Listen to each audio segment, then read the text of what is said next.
Magic సోపో లేకపోతే మడత పెట్టే సోపో పక్కన పెట్టేస్తే, రాసిన క్రియేటివ్ హెడ్ కి దిమాక్ లేదా, షూట్ చేసిన డైరెక్టర్ కి దిమాక్ లేదా, ఆ కంపెనీకి దిమాక్ లేదా, లేకపోతే ఏంది అలీబాయ్ తప్పనిపించలే నీకు?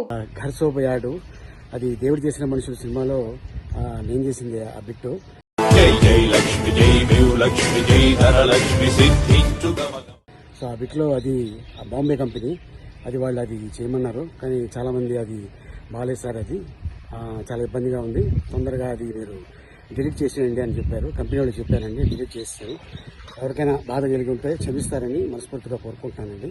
Thank you so much. ఇదే సోపు ప్లేస్లో సోపుకి లక్ష్మీదేవి చదివిండ్రు కదా, గట్నే మీ మత విశ్వాసాలకు సంబంధించిన ఒక శ్లోకాన్నో దాన్ని మీరు ఏమంటారు, అయాతలా ఏవో అంటారు కదా, వాటిని చదువుతూ ఆ పూలేస్తూ ఆ సబ్బుకు పూజ చేస్తావా నువ్వు? అంటే నీ మత విశ్వాసాలకు తప్పు జరుగుతుంది అని తెలిసినప్పుడు ప్రతిఘటించే నువ్వు, హిందువుల మత విశ్వాసానికి తప్పు జరుగుతుంది అని తెలిసినప్పుడు దాన్ని ఎందుకు ఖండించలేదు? హిందువులు ఏం చేస్తారు, వాళ్ళు ఏమైనా పట్టించుకుంటారా, లేకపోతే ఇంతకు ముందు ఎంతో మంది హిందువులకు సంబంధించిన భావాలను దెబ్బతీసిండ్రు, వాళ్ళకి ఏమైంది అనే ఒక అహంకారమా? ఇది తప్పా కాదా?